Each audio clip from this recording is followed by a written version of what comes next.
Alright guys, let's come back again today. Hope you're doing well and enjoying your day so far. Some big updates last night in the CDL, especially involving the Vancouver Surge, but everyone is talking about this sponsor-related drama that continued yesterday when Nadeshot signed the deal a couple of months ago. There was lots of talk about it. Then now a couple of the OpTic boys are on board. Everyone is giving their perspective on this drama. Very much enjoyed your thoughts in the comments. Hit the like button if you enjoy. Subscribe if you're new as always. I greatly appreciate it. BO7's just on the horizon. The Stallions confirmed their rosters last night. They're going to need a jersey. So there's a few options. There's a little competition going on as it stands. Another couple of big updates. I mean, we've got to start here. I mean, I have to spend at least 30 seconds talking about Black Ops 3. You guys know how it is. But Super, definitely a ball knower. He puts this out yesterday. Happy birthday, BO3. One of the best, if not the best COD game ever. 10 years ago, yesterday, that Black Ops 3 officially was released. Thought it was remarkable. Put together this little video looking at some of the legendary moments, such as Killer flying off the map here after he drops the smoke, Clayster with the unintended lines of sight, you know, the Locust, among many other great guns in that game. So, look, I'm still hoping that some of these maps get remastered at some point, but yeah, there's no game that I had more fun on playing COD than Black Ops 3. No game I put more time into playing COD, I think, than Black Ops 3. I'd still like to see Stronghold come back in competitive play. Another update is on the DreamHack Birmingham ticket. So there's two DreamHacks this year, Birmingham in the UK, then Atlanta over in Georgia. Now, they had some additional tickets that went on sale yesterday because they've expanded the area of opportunity to watch effectively. Now, look, you can still get a DreamHack ticket and go and attend. You won't get a guaranteed seat if you don't have a GA or a VIP ticket. They had another load on the website. I'm not sure how many they put up. There was talk they'd put up another thousands. Adam Abuzah says it wasn't a small batch, but they all sold out in a matter of about 30 seconds. So I talked about this yesterday. But definitely the UK fans are going hard here. This is great to see, actually, because when I first started this channel, I want to say maybe 20, even maybe slightly higher percent, probably 25% of the audience was from the UK. That number is now far smaller. I think that's just kind of like natural development of like how things have gone. But I was kind of concerned that that meant that, well, the UK scene is in a tough spot. And to be fair, it should be, right? Like, the UK scene has not been well supported by the CDL over the last few years. We used to actually have teams like Splice, like Red Reserve, like Reciprocity, that as British fans we could kind of support. And that still exists to some degree. They're still British players, right? You look at a team like Toronto, you know, there's a little bit of that going on, but nowhere near as much as it used to be. And London Royal Ravens, they're now gone, right? They've gone to Carolina. They don't really care anymore. Even Paris Legion, you know, not like they were really relevant, but, you know, they're gone anyway as well. So it kind of felt like the UK scene was in a tough spot over the last few years. I still think that's true to some degree, but clearly people are still clamoring to have an event in the UK. And as he says, we just sold thousands of tickets very fast.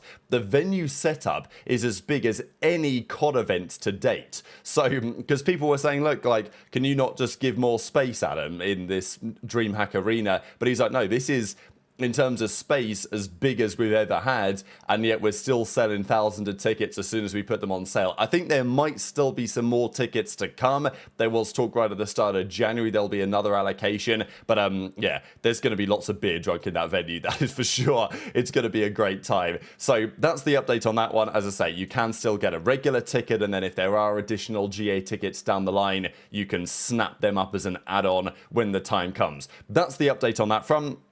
This also from Beans. 1 week till we're back. Today is Friday. A week today, Black Ops 7 is officially here. The reality is it will be here slightly earlier than that. Because of the New Zealand trick, Thursday, we're going to start seeing proper Black Ops 7 gameplay. Beans is very excited for it. He tweets us out with Afro. No confirmation yet. I mean, he's got it in his bio, hasn't he? Pro COD League player 4... We think it's going to be Cloud9 with Afro, Mac and Vivid rounding out that team. I can see some potential there to that team to be pretty good. They could also crash and burn. We'll see. Another big roster update. This is kind of confusing to me, actually, is from the Surge. So the Vancouver Surge are kind of the only org that hasn't totally changed hands in the last 6 years.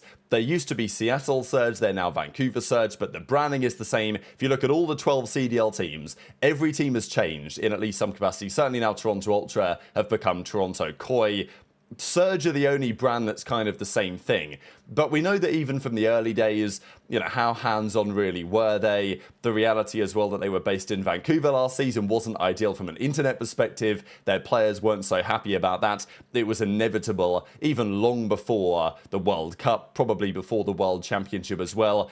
That Surge team was not staying together next season, pretty much regardless of what happens. That's why Neptune was doing a little bit of flirting, we think, with the Thieves. That never went anywhere. We think he's ending up on Gentlemates. The point is that Canucks Sports and Entertainments, they operate and manage Vancouver Surge, but no longer. So Alex G. Logics, who's been around the COD scene and esports in general for quite some time, with, I'm not sure if this is his company, but anyway, another company, X.G Media, have entered an exclusive agreement to operate and manage their team instead. So effectively the owners of the spot are saying, just you take it off our hands, you think about the roster, we don't even want to put anyone in charge. Where effectively they're outsourcing the management of the team, which is definitely an interesting approach. But they have brought on, graphic designers, swag checkers over there, Casbo's over there, and then Ricky Atura as their coach. So Atura's got a pretty damn good record as a coach in the CDL. This has been rumored for a little bit of time. Not sure yet where Rambo's going to go. It's an interesting question. Of course, people linked him to Gentlemates, understandably, French speaking, makes a fair bit of sense. Play with some of those guys. Obviously on Surge last year, a couple of those guys we think are going to the Gentlemates. That could be expected, but who really knows? But Atura's coming into Surge. The other thing worth saying on this is that it's pretty funny. OpTic Legends, who's still for now OpTic Legend, of course, Halo player, he retweeted this, then he took his retweet away, but it's he's going to Surge, right? That is our understanding. Just one more thing before we talk about this OpTic related drama. Ghost of Hope comes out with his predictions on the map pool, because look, for Search and Destroy, we've got Raid Express, we've got Meltdown, we've got Standoff. They're coming in due course. So they're likely to be in the pool at some point. What are we going to do for the short term? For Hardpoint, Raid is going to be there at launch. There's talk about Den. We talked about that map yesterday. Exposure, Colossus, The Forge. So we'll see what they decide. Of course, Overload right now, we really have no idea. The Stallions also confirmed their roster, at least the Stallions Red team, going into the upcoming season. To Derek the Goat symbol, Swooty is back in business again with Encourage. Looking forward to that team. There's also a quick comment on Grand Theft Auto 6. Now, I know this will be relevant to a lot of you guys because you like playing a bit of GTA. It's been delayed now a couple of times. The new release date is the 19th of November 2026. Now, of course, that's a long time away, over a year. There may yet be more delays. The reason why this is relevant is because that is coming out almost exactly the same time as theoretically next year's Call of Duty. So what does that mean for Modern Warfare 4 or whatever? What does that mean for Infinity Ward? Like, if Infinity Ward turn up and they say, lads, we're bringing back the doors, we're bringing back skill-based matchmaking, and then GTA 6 drops a week or two later, next year's game is cooked, right? So I think that's worthy keeping in mind. But let's just talk about this other drama, because we're going to Vegas in July this year. And speaking of Vegas, there was a big talking point of last night. So this kind of started a couple of months ago when Nadeshot signed that deal with Roobet, and there was lots of talk about it in the community at the time. And it continued last night because, as well, Roobet tweet out, welcome to the Roobet family, Hex and Scump. So, immediately there was big reaction to this in the community. And look, I'm not going to sit here and take the moral high ground, right? Like, we've done deals with Breaking Point, with Prize Picks, with Underdog. Many of those integrations have ended up on this channel. That's not necessarily going to change in the upcoming season. I do tend to believe that, well, I believe in personal responsibility, first of all. Like, I think people can make their own decisions. I also think that regulated sports betting companies like Prize Picks that are legal in many states in the US is a bit of a different thing to something like Roobet, right? So just to kind of keep this in mind, and look, Nadeshot's done the deal, this deal's now being done. We're going to talk about some of the reaction in the community because it was a big conversation point of last night. A company like Roobet, it's unregulated betting, certainly in the US. Is the reason why these guys have to go to Mexico or other countries to do this, right? And, we saw it last night. Roobet were like, this is what we're looking like. We've got, of course, Nadeshot in the middle. We've got Scump. We've got Hex on the right-hand side. You can't do it in the US because it's not regulated by US gambling laws, which creates an inherent risk. First of all, it's a very different type of betting anyway to what a more traditional sports betting model looks like. But also, you know, if you were to win money and then not get paid, let's say they didn't pay you, I don't know what your repercussion would be. I don't know, legally, you can't go to the US, you know, legal system and deal with it because they're not regulated there. They're regulated in, like, wherever they're based, but certainly not the US. So it's not like you can't do this, but, like, I think, like, if you are going to play these games, you've got to understand that there is an element of additional risk that people are taking on. Now, these betting sponsors just generally have been a major conversation point of the last few months. CoffeeZilla did a big video, like a big series of videos really exposing a lot of what's going on. We see Nadeshot here in the background, of course. He did that Roobet deal a couple of months back. There's also been a bit of drama about this, because if you go to their Roobet website here, you'll find comments about the referrals, and well, this is pretty interesting. It says the following: referrers, so presumably if I go to Scump, Hex, Nature, whatever, and I click their link and then I go and sign up to Roobet and start, I don't know, doing the crypto betting or whatever on these slots, then they will receive a commission of 5% of the mathematical house edge on all of their referrals' wages, with that percentage increasing as the referrer climbs the tiers. Every player starts at 5%, and this increases by 1% per tier until they reach a max of 10. Their commission is maxed out at 15%. So the website basically says that if I place a bet having used, let's say, Scump's code, then whatever the edge that the house has on that particular bet, Scump ends up getting a percentage of that. So, you know, there is an incentive here for them. It appears, now I don't know exactly what their deals are, right? Like maybe their deals are just pure, we're going to pay you all this money and you're going to just promote the platform. But I think it's interesting, the idea that they're also getting some level of commission from people who go through their referral. As I say, that may not be the case, but that's what the website says anyway. So, like, that's at least what we kind of know publicly here.